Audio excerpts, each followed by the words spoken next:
We're going to start. All right, good evening, everyone, and welcome to tonight's City Council meeting. This is Monday, November 4th, 2019. We'll call this meeting to order. We'll have the invocation and then the Pledge of Allegiance, so please remain standing. Jerry, would you do us the honor? Mr. Odom?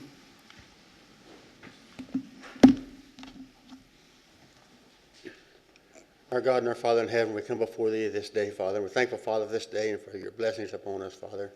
We're thankful, Father, for our city here and for those who serve the city and as council members, and also, Father, those who work in management positions. We pray, Father, that they would always do those things that would be a great benefit to our city, that we could be a prosperous and heading in the right direction at all times. Go with us now, Father, and bless us all and keep us safe in Your arms. In Christ's name we pray. Amen. Amen. Amen. Please join me in the pledge. I pledge allegiance to the flag of the United States of America and to the republic for which it stands, one nation, under God, indivisible, with liberty and justice for all. Thank you, Mr. Odom. Thank you, Donna. All right, the roll call show everyone is present except Mary Courtson. So noted. Issue her an excuse. So moved. Second. It's been moved and seconded to excuse Mary. She just had surgery on Friday, so keep her in your prayers. All those in favor signify by saying aye. Aye. Any opposed? Okay, please mark her as excused. Next item is item C, the minutes. Regarding the minutes, Mayor McFarland, I move that the City Council regular meeting minutes be, we accept for the record the Casa Grande Youth Commission minutes from September 14th and the Police Personnel Advisory Board minutes from September 6th, all as presented. Second. Okay, it's been moved and seconded. All those in favor of approving the minutes as presented, please say aye. Aye. Any opposed? Okay. Item D. Claims. Anyone? Mayor McFarland, I move approval of the claims against the city for October 16th through 29th as presented. Second. All right, it's been moved and seconded to approve the claims as presented. All those in favor signify by saying aye. Aye. Any opposed? All right. Claims have been approved. Meeting agenda approval. Any changes from staff? We have none, Mr. Mayor. Council? None. Okay, seeing none, then I'll entertain a motion to approve tonight's meeting agenda. So Mayor moved. McFarland, I would move that we approve the meeting agenda as presented. Second. All right, it's been moved and seconded. All those in favor signify by saying aye. Aye. Any opposed? Okay, the meeting agenda is approved. We do have a special presentation, even though it's not on here, no? I'll do it at call to the public, Mayor. Oh, okay. Okay. Then we'll wait.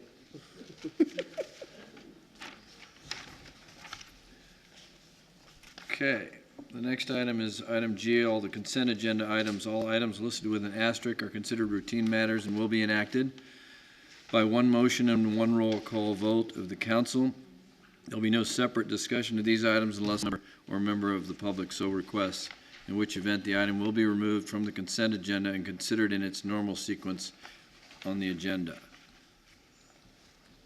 Anybody have anything you want to pull off? Mr. Powell. I don't want to pull off anything. I just want to point out this is an all-time record. Yeah. Yeah, 23. Consent agenda it is. since I've been on council. There was. I like it. So it's a record 26. Okay, so seeing none, then Gloria, I'm sorry, Carla. Can I didn't. Need a motion. Carla, can I get a motion? Sorry. Mayor, I move approval of the consent agenda as presented. Second. Okay, it's been moved and seconded. Carla, can I get a roll call vote, please? Councilmember Huddleston? Yes. Councilmember Fitzgibbons? Yes. Councilmember Herman? Yes. Councilmember Powell? Yes. Mayor Pro Tem McBride? Yes. Mayor McFarland? Yes. That's the fastest we've approved 26 things in the record. Okay. Next item is item H, which is the public comments.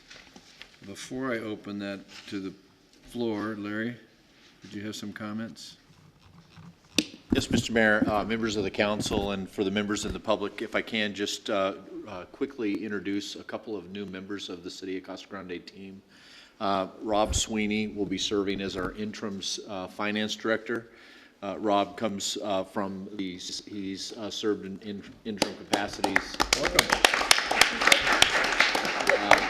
In Lake Havasu and Glendale, and I'm also pleased to announce our new public information officer, LaTanya Jordan Smith, who started today. We brought her to the council meeting. LaTanya grew up in Florence. She's a Gopherette, as she told me, and has family in Pinal County and in Casa Grande. So we're excited to have her on board. She's got an extensive career in local government and state government. So Excellent. Welcome aboard to both of you. Yeah, welcome Thank aboard. you. And I had something too that I wanted to present. So is it okay? Can I do it now? Sure. You're the mayor. I know there's some folks here from the Zonta Club. If I could ask them to please come forward.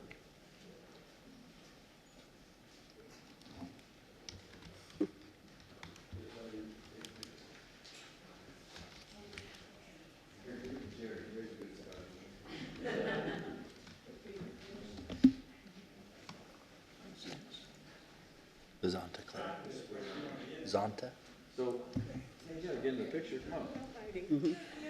Yeah, and you're here, So we just wanted to just do this briefly. We don't usually like to read the whole, in fact, I won't read the whole proclamation. I'll leave that for your event and for Ms. McBride. But I did want to present this to you at a council meeting and just really thank you for everything you guys do. The Zonta International is a worldwide organization that's empowered women and girls through the service and advocacy for 100 years. So since 1923, Zonta has provided more than $40.9 million to empower women and expand their access to education, healthcare, economic opportunities, safe living conditions, and Zonta's nearly 1,200 clubs support local and regional initiatives in 63 countries worldwide. So this is one of the more active clubs.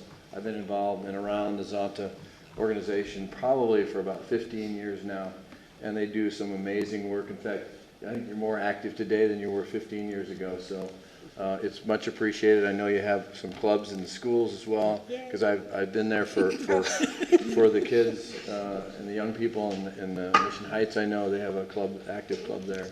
So congratulations to you guys, and keep up the good work. Thank you. Thank you, sir.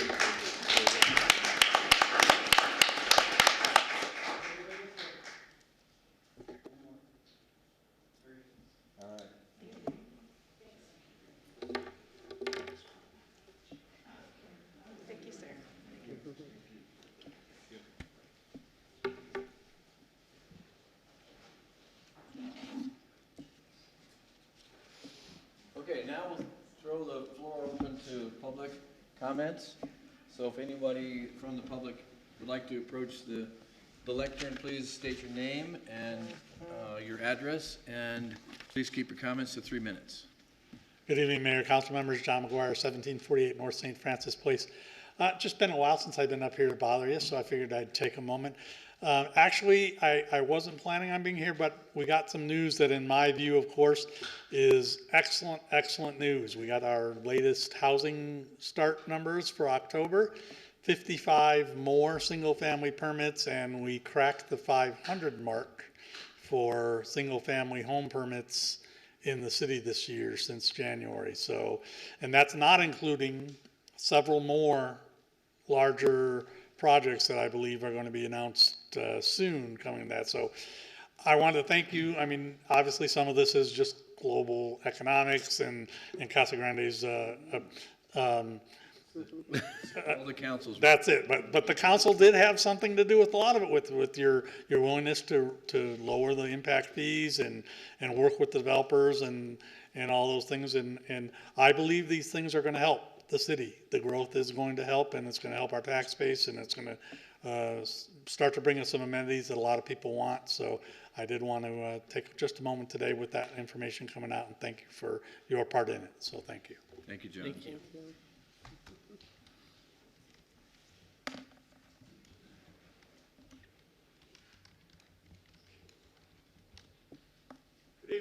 Good evening.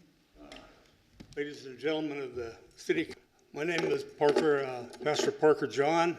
I live right next door at the Garnet. Very beautiful place. I'm very lucky to be there.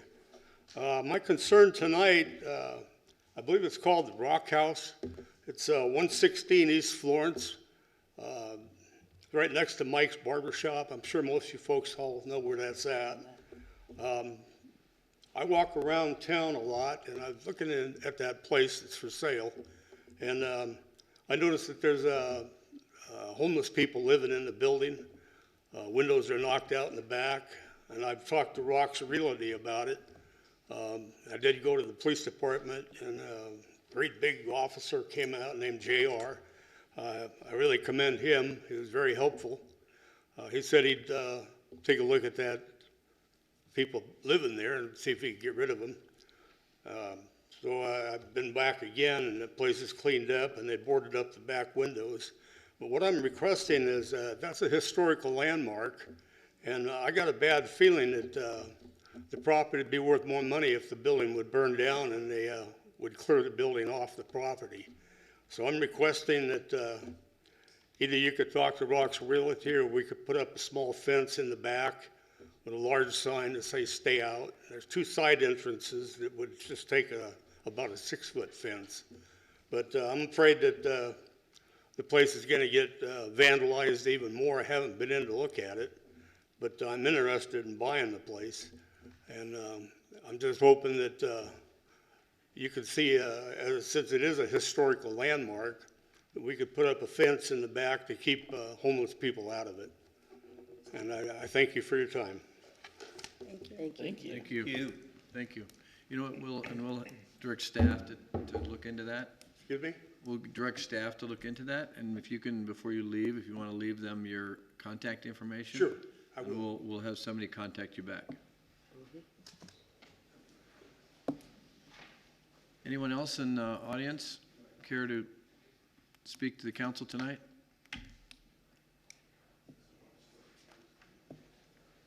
Big book.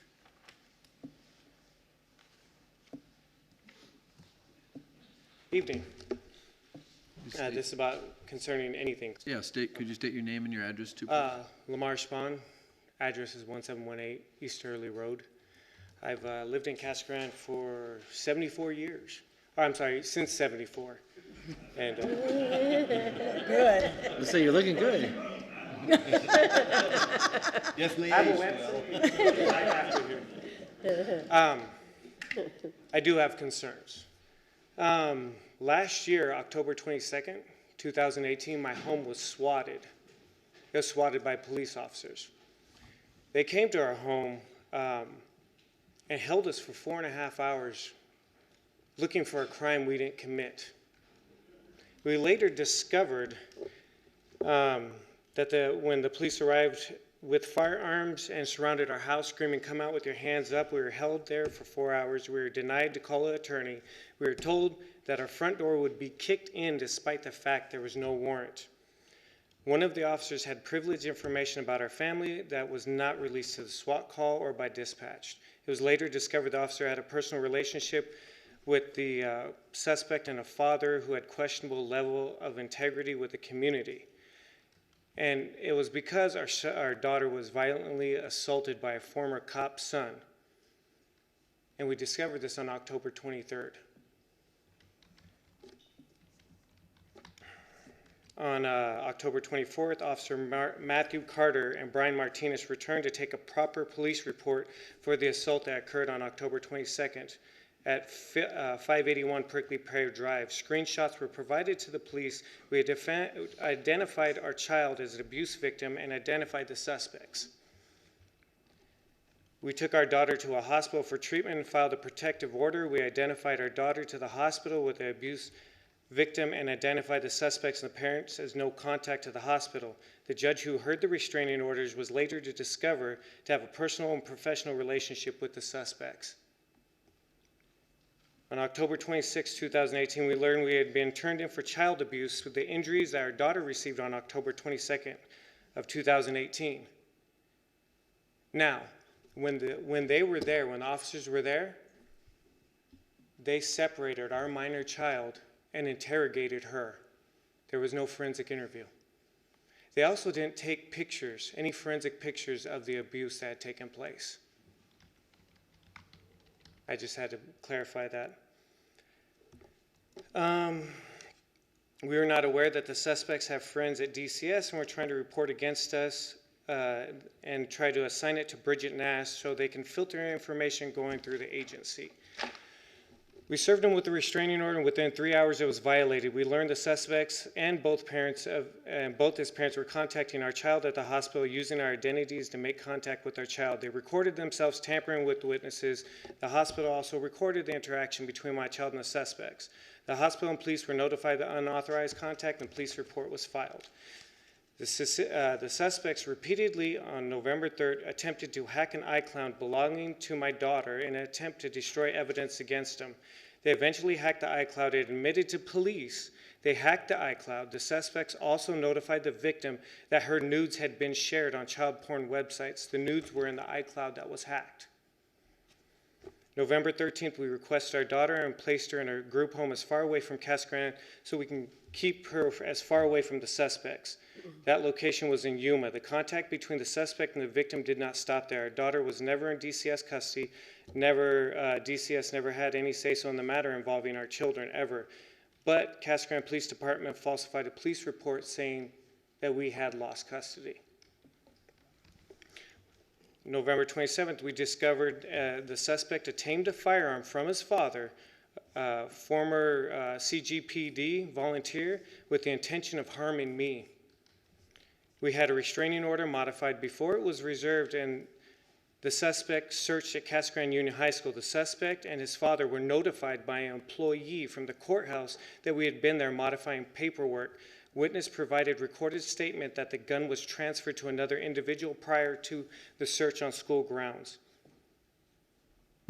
Immediately following the reservice at Casa Grande Union High School, the suspect's father confrontationally went to my work of employment immediately following a restraining order, which allowed him to be served. He attempted to evade service by lying to police about having already been served, and we had demanded the police verify service and take his word for it. Upon being served, he called the victim and arranged to continue third-party contact. Restraining orders were contested and hearings were scheduled December 5th, and the chamber judge, John Ellsworth, who has a personal and professional relationship with the suspect. This was established through a private investigator. Mr. Spahn, Yes. you're at five and a half minutes, so please wrap it up. All right, so I'm going to wrap it up. I don't mean to cut you short, 'cause I Okay, know this that's is fine. an important topic. The police didn't do their job. We've been stonewalled. We've asked for audience with you in private and sent messages. McCormick, when we talked to him, he confirmed that there was a personal relationship through the internal affairs with the suspect and also Officer Matthew Carter, who was investigating into it. They closed out everything. They also did not provide to Pinal County prosecutor. This is the evidence, screenshots, audios, videos. We even have where a young woman was assaulted and an 8-year-old child was sexually assaulted. Both were sexually assaulted. We reported this to the police and none were investigated. We have a problem with the corruption of the police department. I have general concerns. This is my nightmare I've been living with for over a year. They have not properly given us any respect. They have not helped us. They have not talked to us. They have not called us. It was only through means that, through mail, that we've received anything. But when the prosecutor called us, they said that there was so much clarification they needed. I have a concern that the police only protect certain individuals and not all the constituencies. My daughter was assaulted. She was never interviewed. an 8-year-old boy was assaulted never looked into at all. In fact, the police tried talking us out of and divorcing our daughter with the help of DCS. And the first place she would have went to was that family. So there's a problem here. I've lived here since '74. I went to school with some of these people. I don't feel safe in my community. And when an officer shows up at my house unexpectedly, my children have been in panic since last year when Officer Brian Martinez was slamming at my door saying, "We're going to kick in the door unless you let us in." My civil rights were violated, and we have been disrespected to the utmost. And I would love if somebody here would look into it. I would love for someone to hold the police accountable for what they not only did to my child, but that other little girl and that 8-year-old boy. I want some accountability, and I want someone to do something about it. Thank you for your time. Thank you. Thank you.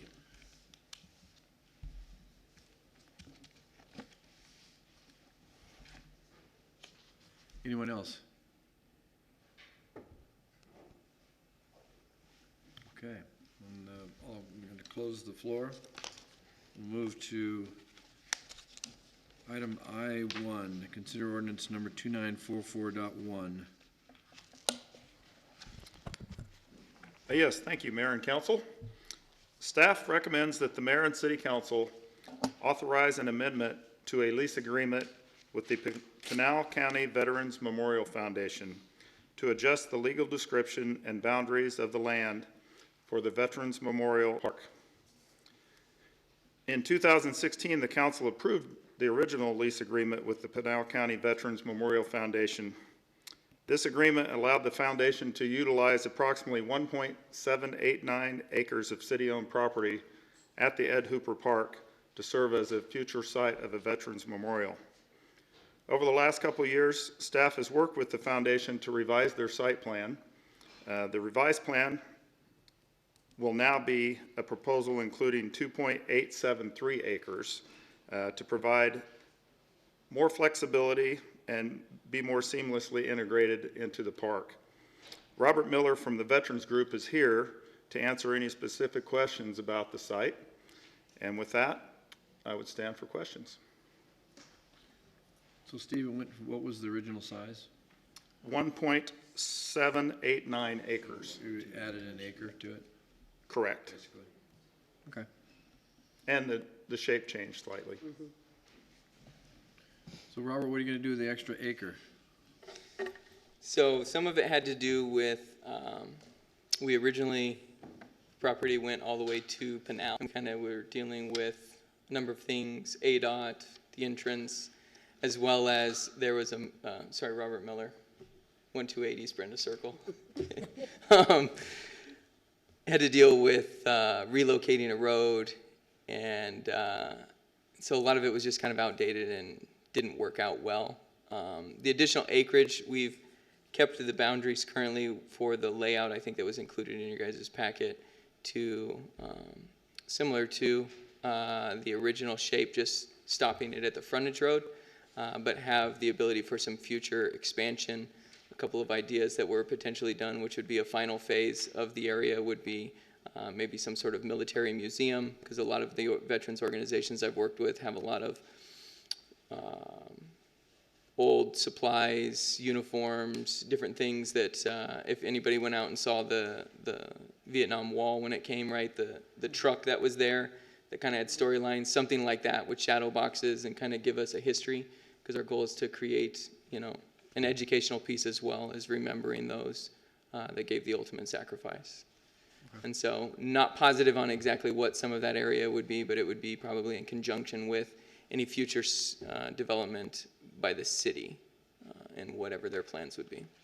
And you're going to have a dedication on November 11th at 9 o'clock. November 11th, we have a groundbreaking ceremony, up to ceremonial groundbreaking just to kick off. We're currently working on finalizing the plans that will be submitted to the city for official permits. And so we'll start kind of getting the site shape laid out and hopefully moving forward. The goal being, I'm working towards a goal of completion by Memorial Day of 2021. I said, I meant Veterans Day, not Memorial Day. No, but, so, yeah. Monday. Veterans Day groundbreaking on November 11th at 9 a.m. And then hopefully some sort of groundbreaking unveiling what we've built so far on Memorial of 2021. So a year and a half away. Anybody have any questions for Robert? Mr. Powell? Robert, how long have you been working on that? I know. I can So- remember a long time ago when you were in here first starting with Since he was it. 12. Congratulate you guys. Since he was 12.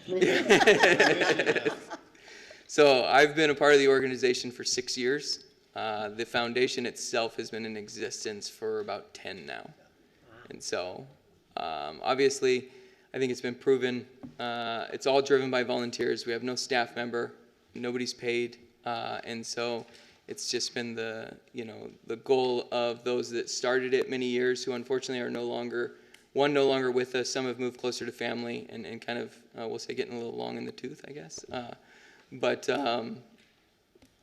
we've continued to carry on their vision and hold close the Articles of Incorporation of never forgetting. An exciting part about our groundbreaking ceremony, we do have a Gold Star mother who I got a great conversation with. And for those of you who don't, right, a Gold Star mother is somebody that lost their son at war. And so I had a great conversation with her. She's coming to speak at our event. And her son's name's on the wall. And so it'll be a little bit of a bittersweet, but a great conversation about her, where we need to realize the sacrifice that some people give so that way we have the freedoms to hold this meeting even. And so remembering those from our county forever is extremely important. So. Okay. Any other questions to anyone? Thank you, Robert. Congratulations. Look at Sean. Take note, Matt. Okay.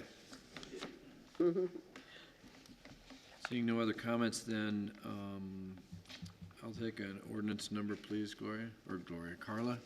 I can't see you.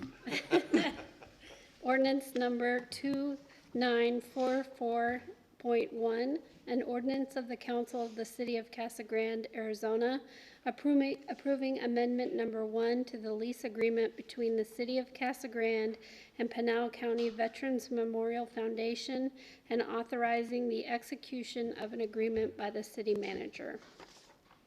Mayor McFarland, I move approval of ordinance number 2944.1 as presented. Second?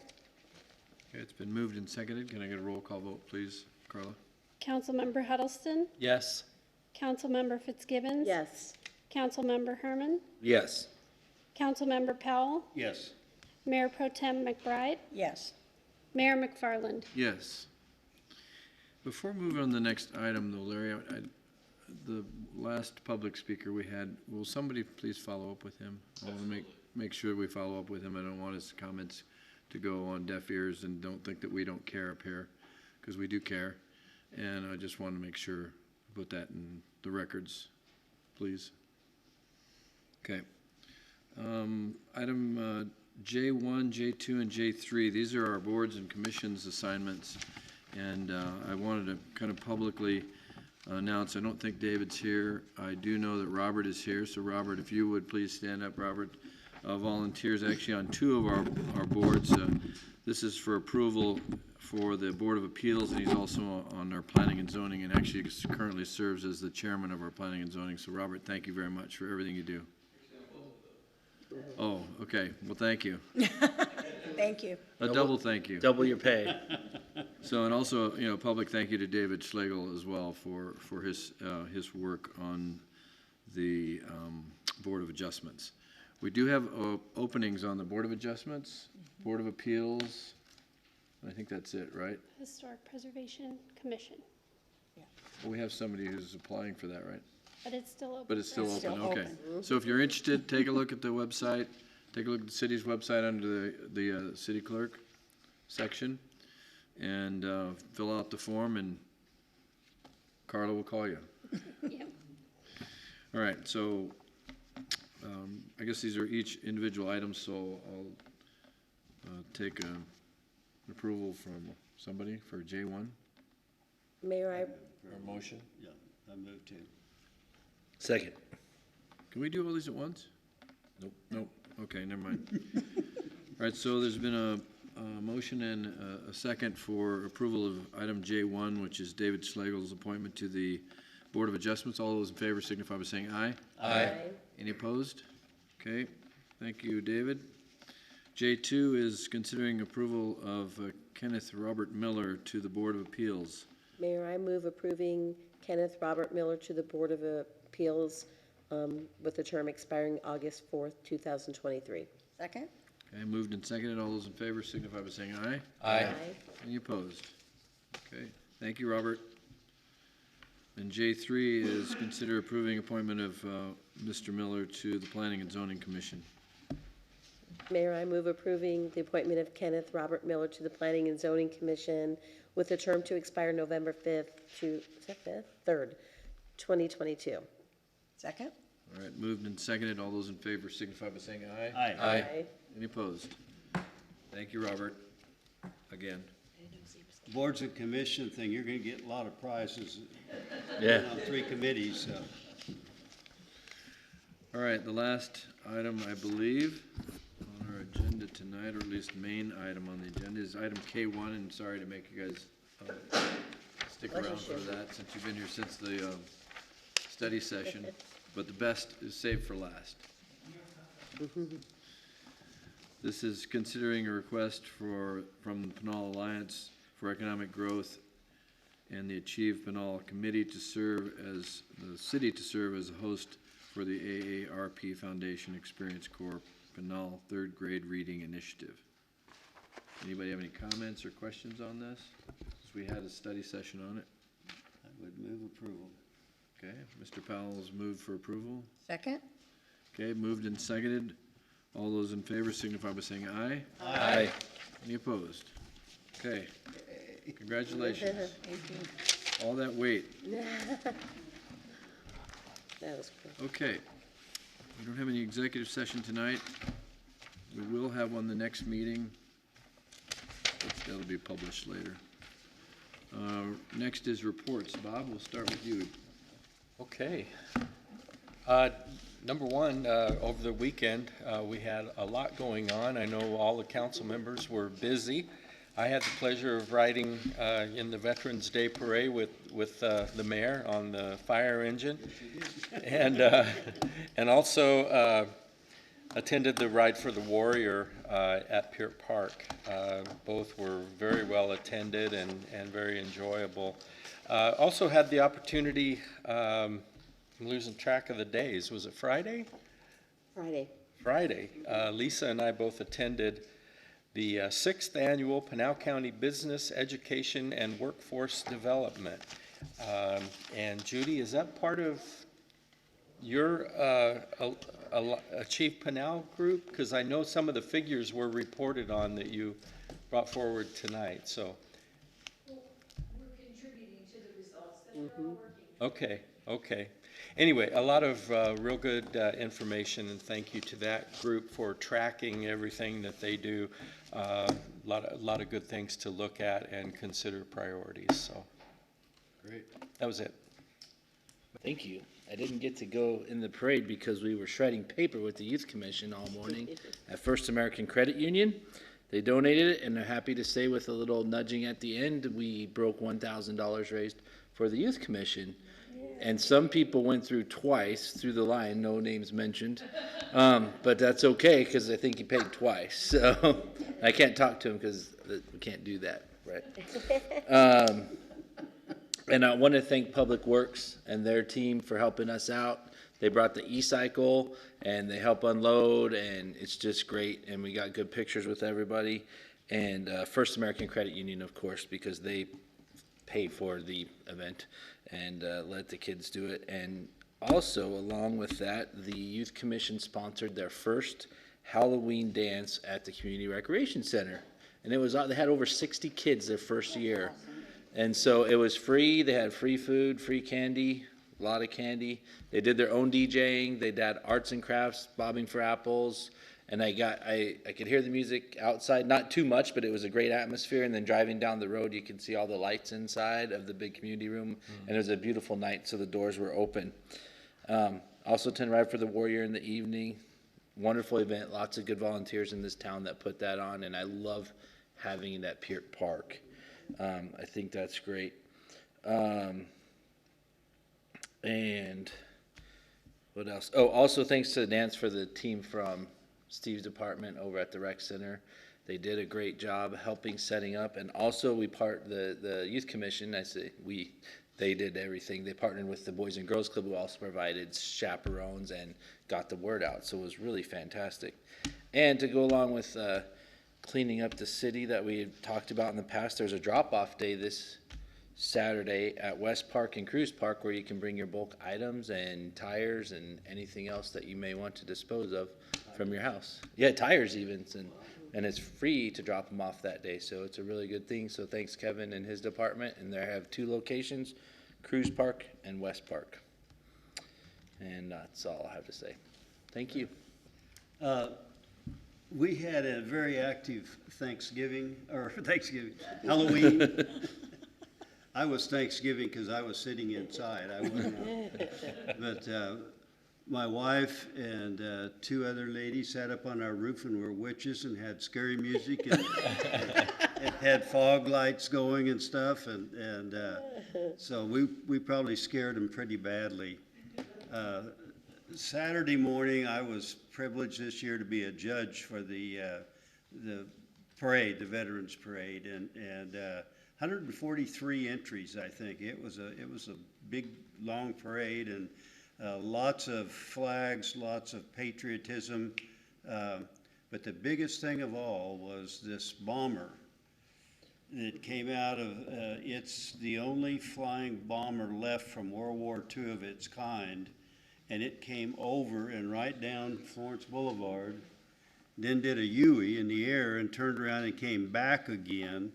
And it really came off nicely, and I think there's so many veterans groups, so many motorcycle groups. It's just, we have a lot of patriots in our community and in our area that we live in. So I'm felt kind of pumped up from that. That was nice. Well, I'm sorry that I didn't get a ride with you on the parade, but I was over in Florence, and we had our annual adoption day, and we had 44 children adopted, many of them from the Casa Grande area. So that's where I was while you were recycling. But I did make it to the Ride to the Warrior. And then also on Sunday, just hats off, we had the Mosaic Festival. We had a really nice turnout there.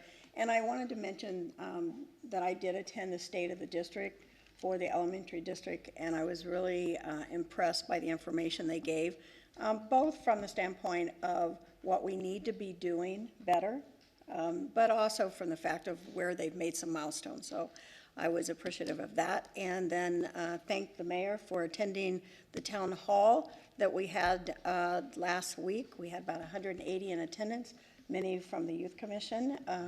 One of our youth commission members won the $1,000 scholarship, so that was awesome. And the chamber showcase, we attended that, and hats off to them for supporting our local businesses. And that's it.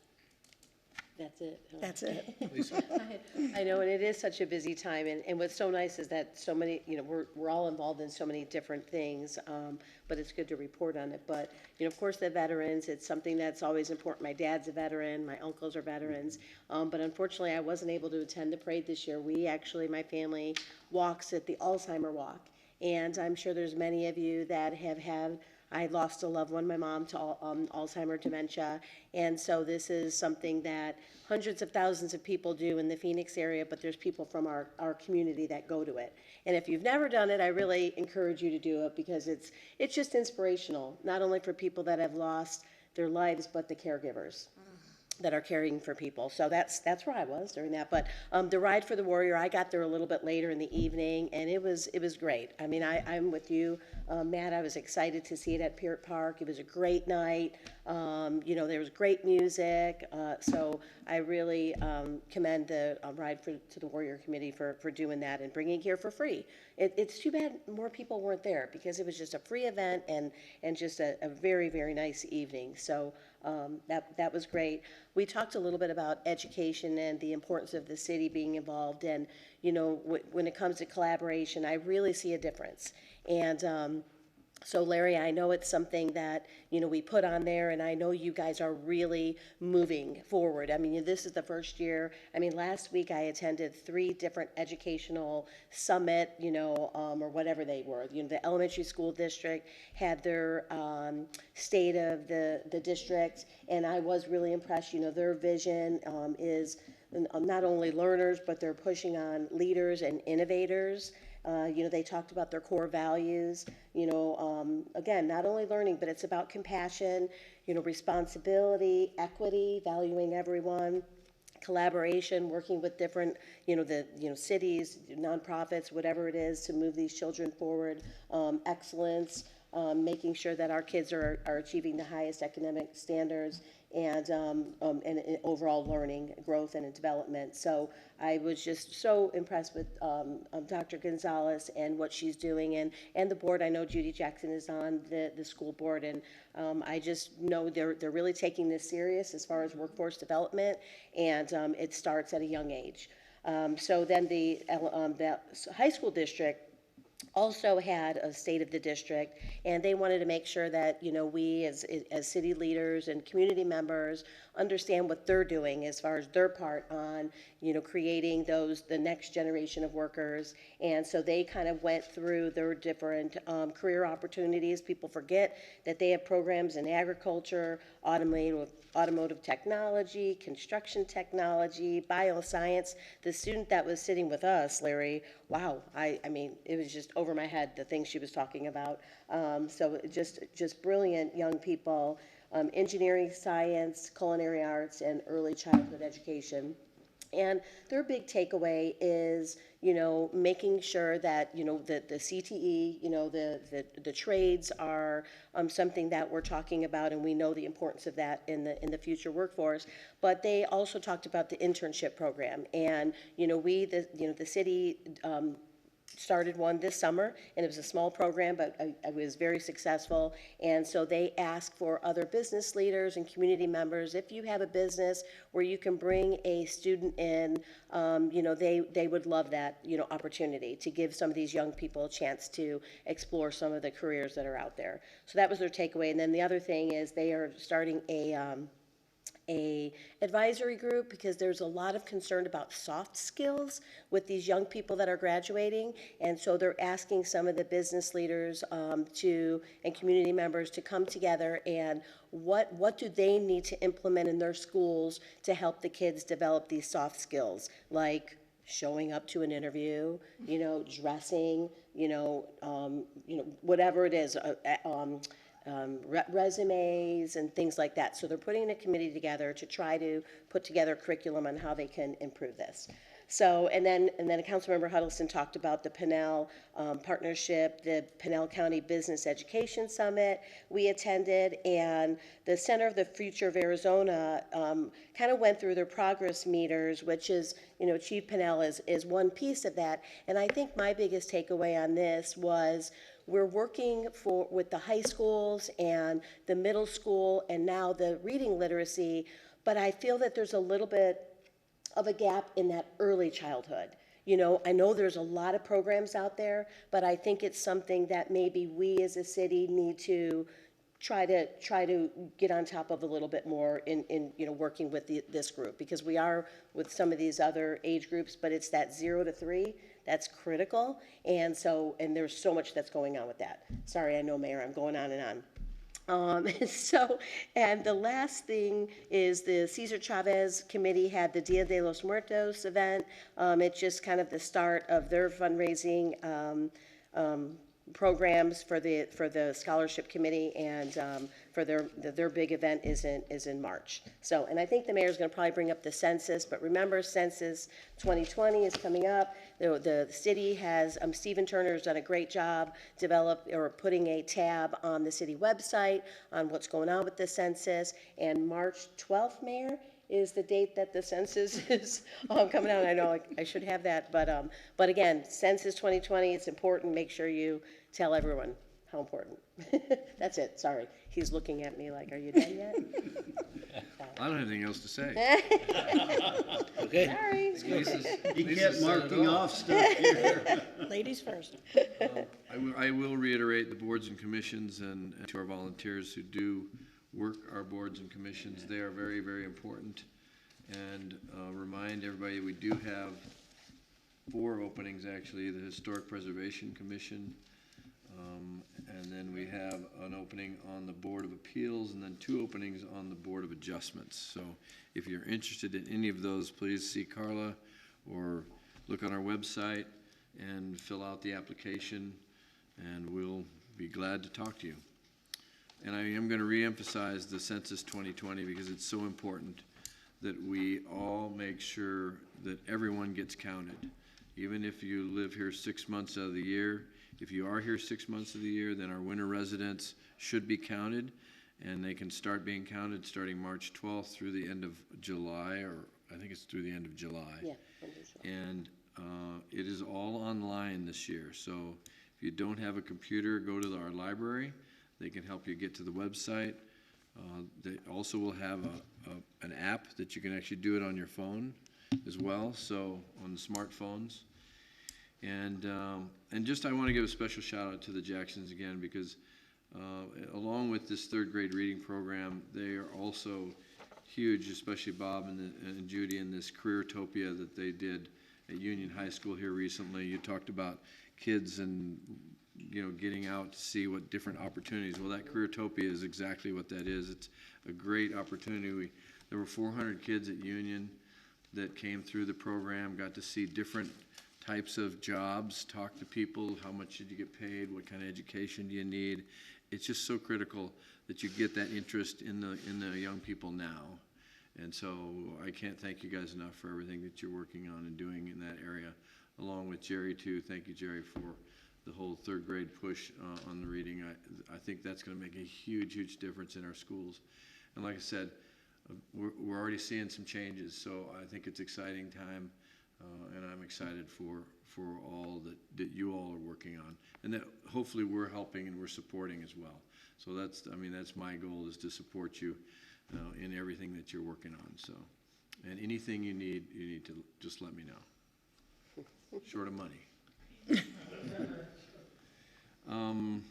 That's pretty much it. Everybody else has kind of talked about everything else. I did attend all the events this weekend. It was great seeing everybody. It was great. I actually got to do the invocation at the Ride for the Warrior, which is not my normal forte, but since the Reverend didn't show up, I was the fallback. So, but it was kind of fun being there and thanking all the veterans for everything that they do and have done and have sacrificed for this country, as well as all the families of the veterans as well. So we'll leave it at that. I got a bazillion other things, but I think you all want to go home. So anybody else have anything else you want to say? Thanks, Mayor. Okay. Thank you, and good night. Meeting adjourned. Like it's all put together for me. Hmm?